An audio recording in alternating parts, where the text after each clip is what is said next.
Hello friends, welcome to my channel.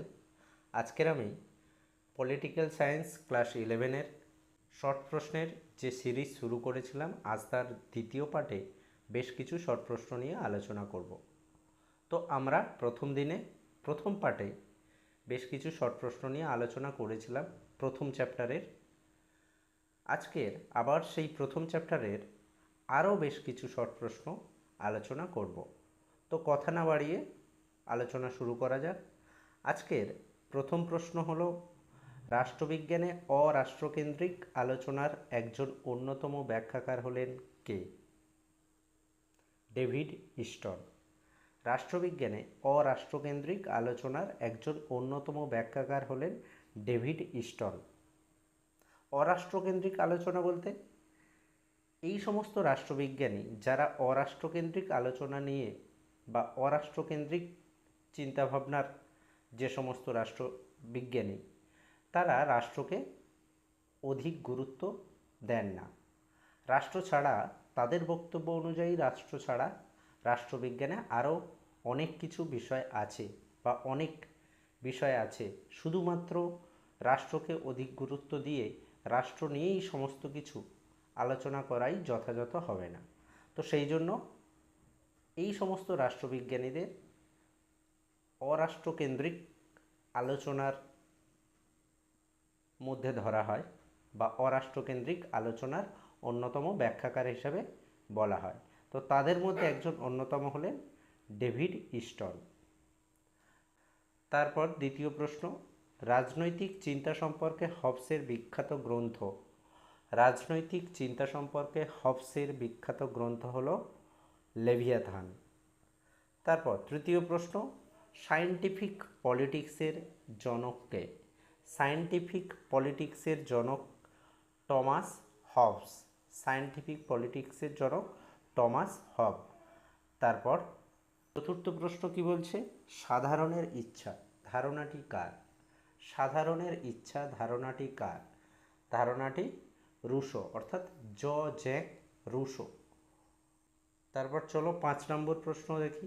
5 নম্বর প্রশ্নে কি বলছে, ক্ষমতার স্বতন্ত্রীকরণ নীতির প্রবক্তা কে? ক্ষমতার স্বতন্ত্রীকরণ নীতি। ক্ষমতার স্বতন্ত্রীকরণ নীতি বলতে প্রত্যেকে আলাদা আলাদা ক্ষমতা ভোগ করবে এবং কেউ কারোর ক্ষমতায় কেউ হস্তক্ষেপ করবে না, অর্থাৎ প্রত্যেকের স্বাধীনতা আছে।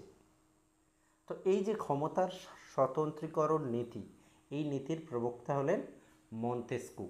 মন্তেস্কু হলেন ক্ষমতার স্বতন্ত্রীকরণ নীতির প্রবক্তা। আমাদের দেশ বা প্রত্যেকটা দেশের যে শাসন ব্যবস্থা বা প্রত্যেকটা দেশ পরিচালিত হয় মূলত 3টি বিভাগের উপরে। একটি হলো বিচার বিভাগ, একটি হলো শাসন বিভাগ এবং একটি হলো আইন বিভাগ। ক্ষমতার স্বতন্ত্রীকরণ নীতি অনুযায়ী বলা হয়েছে যে প্রত্যেকটি বিভাগ স্বাধীনভাবে কাজ করবে। প্রত্যেকটি বিভাগের এখতিয়ারে থেকে কাজ করবে এবং কোনো বিভাগের কোনো ব্যক্তি অন্য কোনো বিভাগে হস্তক্ষেপ করবে না। এটাই হলো ক্ষমতার স্বতন্ত্রীকরণ নীতি। তো এই নীতির প্রবক্তা হলেন মন্তেস্কু। তারপর 6 নম্বর কি বলছে, মন্তেস্কুর বিখ্যাত গ্রন্থ। মন্তেস্কুর বিখ্যাত গ্রন্থ কি? এখানে কি বলছে, দ্য স্পিরিট অফ লজ। মন্তেস্কুর বিখ্যাত গ্রন্থ হলো দ্য স্পিরিট অফ লজ। তারপর 7 নম্বর প্রশ্ন এখানে কি বলছে, রাষ্ট্রবিজ্ঞান সম্পর্কে মার্কস এবং এঙ্গেলসের চিন্তাভাবনা কী নামে পরিচিত? রাষ্ট্রবিজ্ঞান সম্পর্কে মার্কস এবং এঙ্গেলসের চিন্তাভাবনা, মার্কস অর্থাৎ কার্ল মার্কস এবং এঙ্গেলস, তাদের যে চিন্তাভাবনা, সেই চিন্তাভাবনা কী নামে পরিচিত? না, মার্ক্সবাদ। মার্ক্সবাদ নামে পরিচিত মার্কস এবং এঙ্গেলসের চিন্তাভাবনা। তারপর 8 নম্বর প্রশ্ন। 8 নম্বর প্রশ্ন এখানে চলে এসেছে, কি বলছে, রাষ্ট্রের শুরু এবং শেষ রাষ্ট্রকে নিয়ে কে বলেছে? রাষ্ট্রের শুরু এবং শেষ রাষ্ট্রকে নিয়ে কে বলেছে, মানে কথাটি কার? গার্নার। গার্নার। এখানে নয়রেফ হবে, নয়রেফটা দেওয়া হয়নি, গার্নার। তারপর দেখো 9 নম্বর প্রশ্ন কি বলছে। 9 নম্বর প্রশ্ন হলো প্রাচীন রোমের একজন বিখ্যাত রাষ্ট্রচিন্তাবিদ হলেন, প্রাচীন রোমের একজন বিখ্যাত রাষ্ট্রচিন্তাবিদ হলেন পলিবিয়াস। পলিবিয়াস হলেন রোমের একজন বিখ্যাত রাষ্ট্রচিন্তাবিদ। তারপর দেখো 10 নম্বর প্রশ্ন কি বলছে, অর্থশাস্ত্রের রচয়িতা কে? অর্থশাস্ত্রের রচয়িতা কে? এটা আমরা অনেক ছোটবেলা থেকে এই প্রশ্নের উত্তরটা জেনেছি। এটার উত্তর হবে অর্থশাস্ত্রের রচয়িতা কৌটিল্য।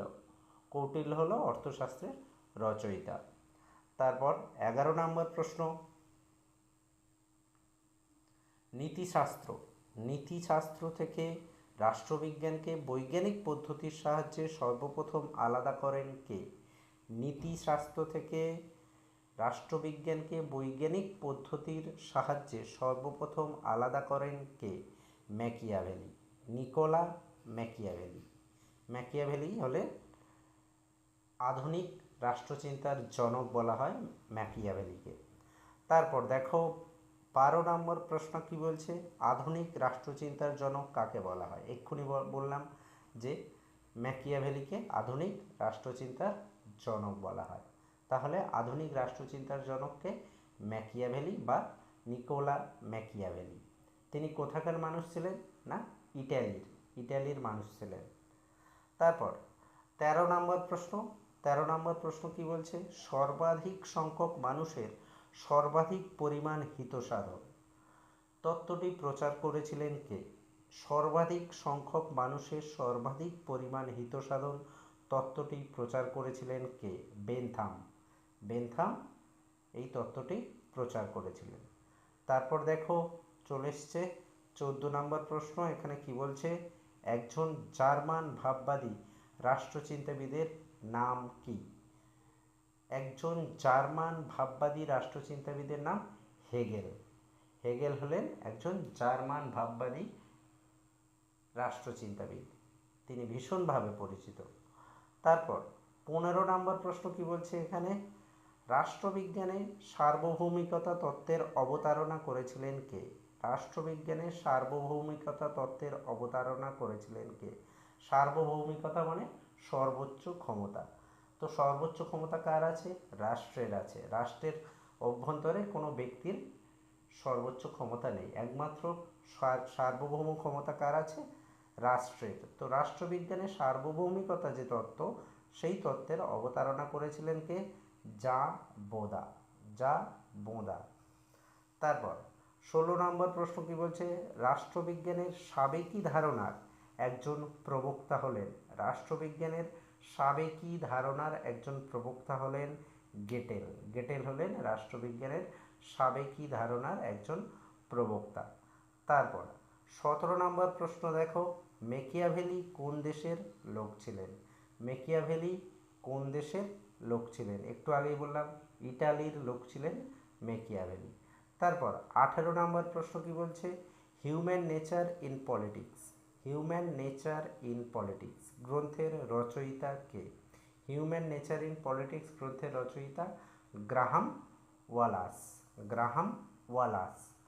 তারপর 19 নম্বর প্রশ্ন কি বলছে, পলিটিক্যাল সিস্টেম। পলিটিক্যাল সিস্টেম গ্রন্থটির রচয়িতা কে?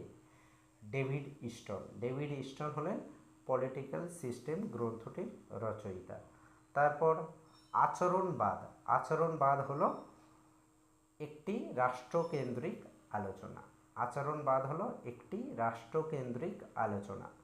তারপর 21 নম্বর প্রশ্ন কি বলছে, রাষ্ট্রবিজ্ঞানের সম্পূর্ণ মূল্যমান নিরপেক্ষ ও বাস্তব আলোচনা সম্ভব বলে মনে করেন কারা?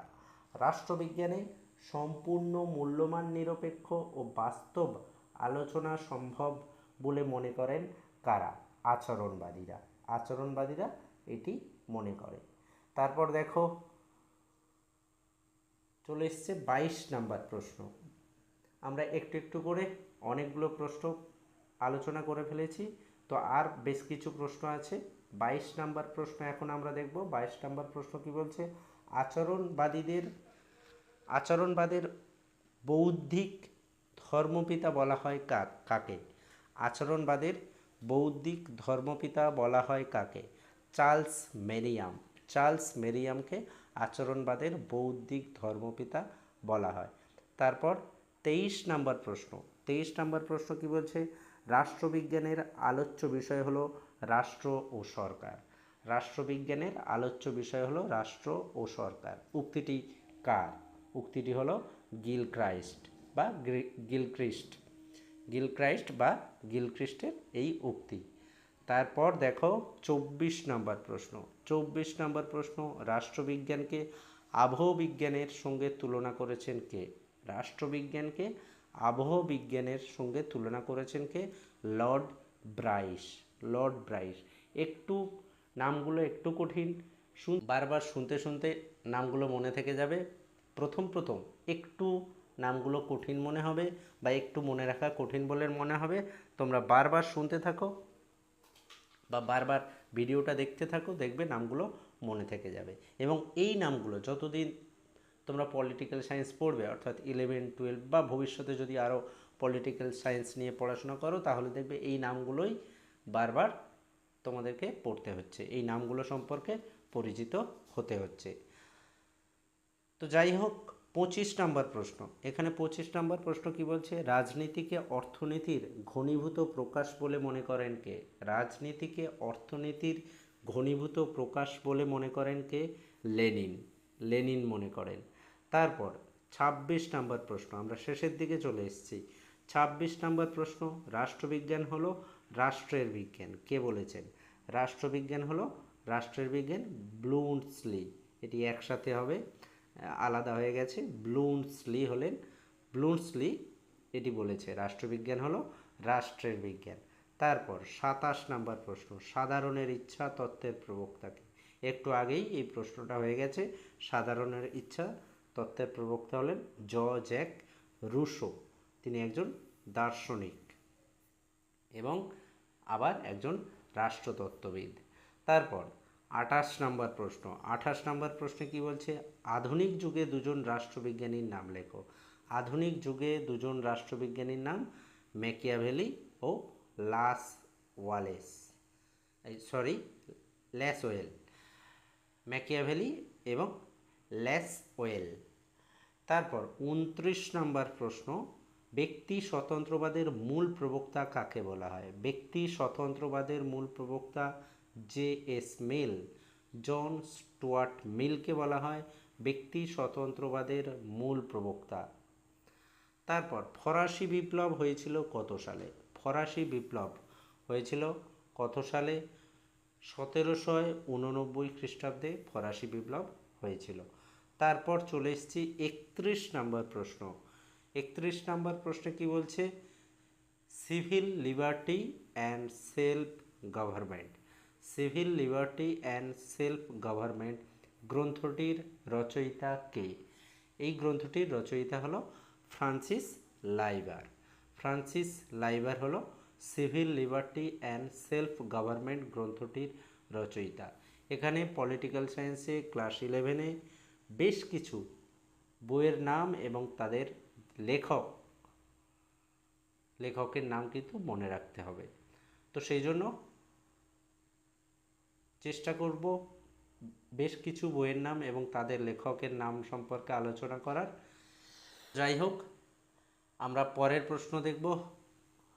কার মতে রাষ্ট্রবিজ্ঞান রাষ্ট্রের অতীত, বর্তমান ও ভবিষ্যৎ নিয়ে আলোচনা করে? কার মতে রাষ্ট্রবিজ্ঞান রাষ্ট্রের অতীত, বর্তমান ও ভবিষ্যৎ নিয়ে আলোচনা করে?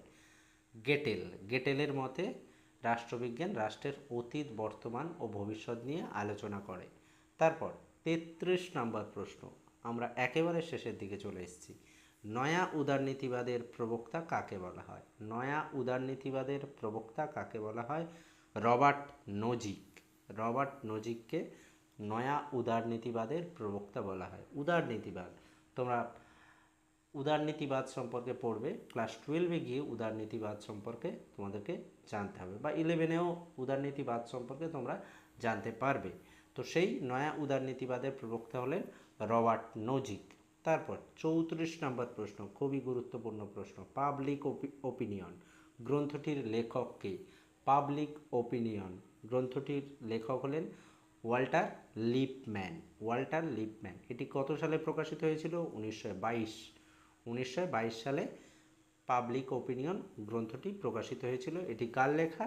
না, ওয়াল্টার লিপম্যান। তারপর 35 নম্বর প্রশ্ন, প্যারিসে কত খ্রিস্টাব্দে আন্তর্জাতিক রাষ্ট্রবিজ্ঞান সম্মেলন অনুষ্ঠিত হয়েছিল? প্যারিসে কত খ্রিস্টাব্দে আন্তর্জাতিক রাষ্ট্রবিজ্ঞান সম্মেলন অনুষ্ঠিত হয়েছিল? 1948 খ্রিস্টাব্দে। 1948 খ্রিস্টাব্দে রাষ্ট্রবিজ্ঞান সম্মেলন অনুষ্ঠিত হয়েছিল।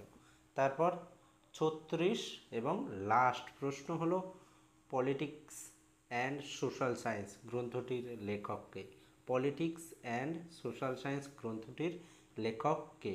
ম্যাকেঞ্জি। ম্যাকেঞ্জি হলো পলিটিক্স অ্যান্ড সোশ্যাল সায়েন্স গ্রন্থটির লেখক। তো আজকের আমরা এই 36টা প্রশ্ন আলোচনা করলাম। এরপরে এই চ্যাপ্টারের আরও বেশ কয়েকটা প্রশ্ন আছে, যেটা আর একটি ভিডিওতে এই চ্যাপ্টারের সমস্ত শর্ট প্রশ্ন মোটামুটি আমরা আলোচনা করে ফেলব। তো তারপর ধীরে ধীরে আমরা পরের চ্যাপ্টার, এইভাবে এই সেমিস্টারের যতগুলো চ্যাপ্টার আছে প্রত্যেকটা চ্যাপ্টারের শর্ট প্রশ্ন কিন্তু আমরা পরপর ভিডিওতে আলোচনা করব। তার কারণ আমরা জানি যে এই সেমিস্টার অর্থাৎ ক্লাস 11-এর প্রথম সেমিস্টার হলো সমস্ত এমসিকিউ বেসড প্রশ্ন হবে, অর্থাৎ সমস্তটাই শর্ট প্রশ্ন। তো আমরা যত রকমের শর্ট প্রশ্ন আছে বা শর্ট প্রশ্ন আসতে পারে সমস্ত ধরনের শর্ট প্রশ্ন নিয়ে আলোচনা করব। তো আজ এ পর্যন্তই, দেখা হবে পরের ভিডিওতে। ধন্যবাদ।